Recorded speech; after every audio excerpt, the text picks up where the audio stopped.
Our next story also has to do with somebody who was quite the entrepreneur in his day, but Anne-Marie Berger's story is not about his product or his business. It's about his plans for the future and what that has to do with all of us.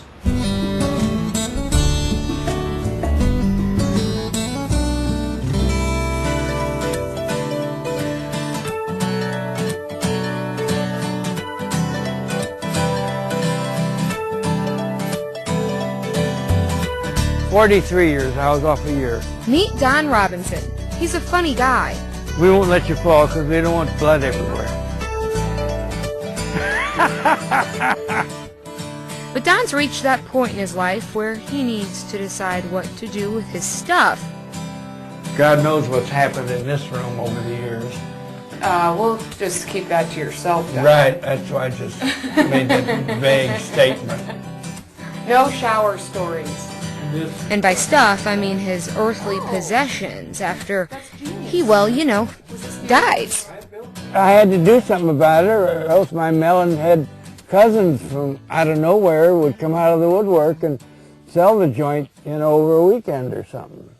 How old are you, Don? In 18 years, I'll be 100. 82. Yay for the lady! I didn't even need to use a calculator. Don lives a simple life in a simple home.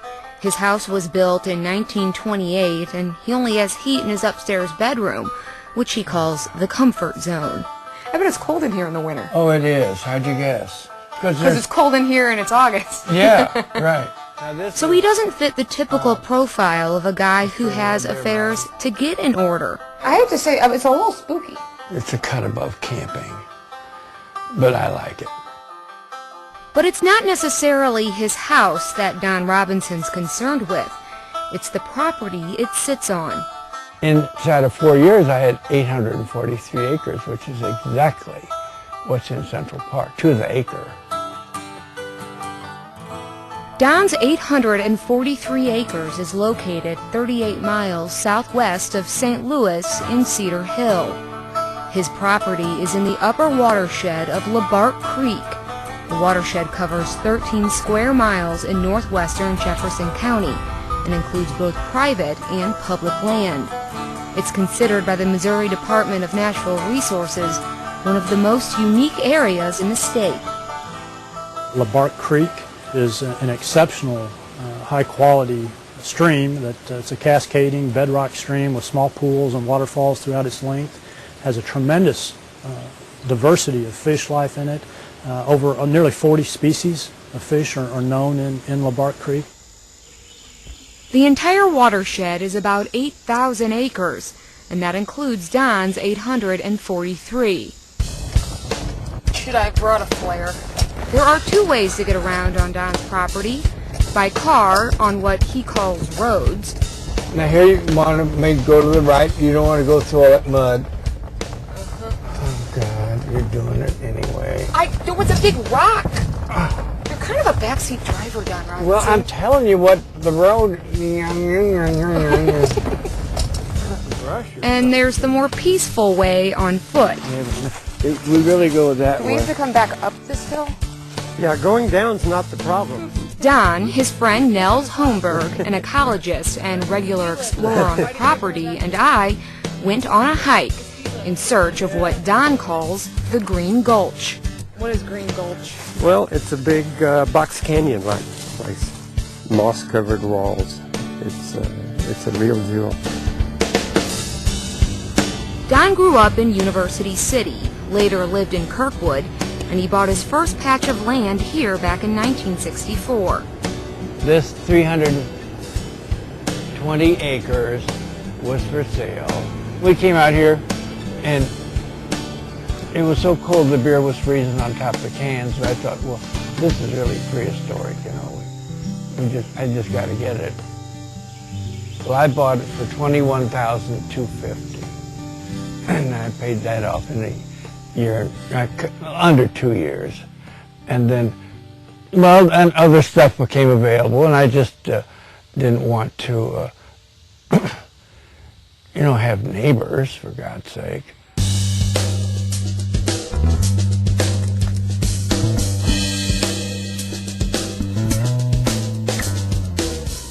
1978, Don moved from Kirkwood to his Cedar Hill getaway permanently, and he's made his living since 1952 selling off, a super-duper stain remover.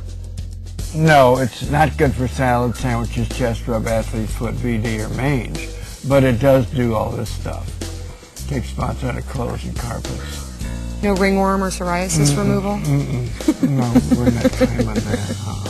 Well, that's the product. In fact, Don produces it himself underneath his now defunct swimming pool, using the same dough mixer since the early 50s. Still works like new? Well, it refuses to die. It's amazing how they built stuff then. What makes Don's land so unique isn't its size, it's what's on it and how well it's been preserved. Mostly because of the deep sandstone hollows in it that harbor a whole bunch of very interesting, some rare, plant life, the mosses, the bryophytes, the vascular plants. 106 mosses we found so far, and there are more that we. You said 135. 135 bryophytes. So that includes the mosses, the liverworts, and the hornworts. You have one hornwort. Oh. Is that good or bad? Oh, it's good. Oh. Nobody ever finds hornworts, and yet they're here. Did you know you had all this? Well, it's pretty big. I mean, when you spread all this stuff out, you're talking about a lot of ground.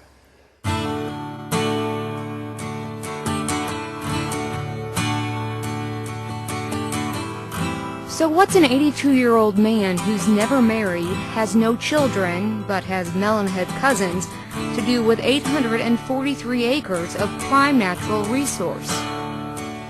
It's the most depressing thing I've ever had to do, is to figure out what to do with this place. Because after all, it is the last chapter of the book, isn't it? You know? And you say, well, what do you care? Well, what the hell do you mean, what do I care? If you enjoy being dead, you know, that's what's got to happen first, because I'm not leaving. After much thought and consideration, Don has decided to give his home to those who will continue to take care of it. Don Robinson is leaving every inch of his land to the Missouri Department of Natural Resources. It's all given to the DNR. Currently, there are 50 Missouri state parks in the system. Don Robinson State Park will make 51. How generous and how thoughtful it was of Don to leave this legacy for the people of Missouri. It was generous because the land is very valuable. It was thoughtful because Don could have done anything he wanted with this special place, and he chose to share it with all of us.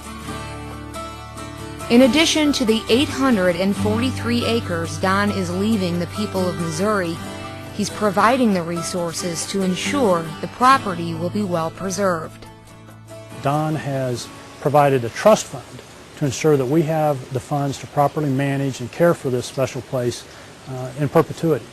And funding is a challenge for all government operations, but particularly for parks. So having something set aside like this to ensure that future generations get to enjoy this special place is really tremendous.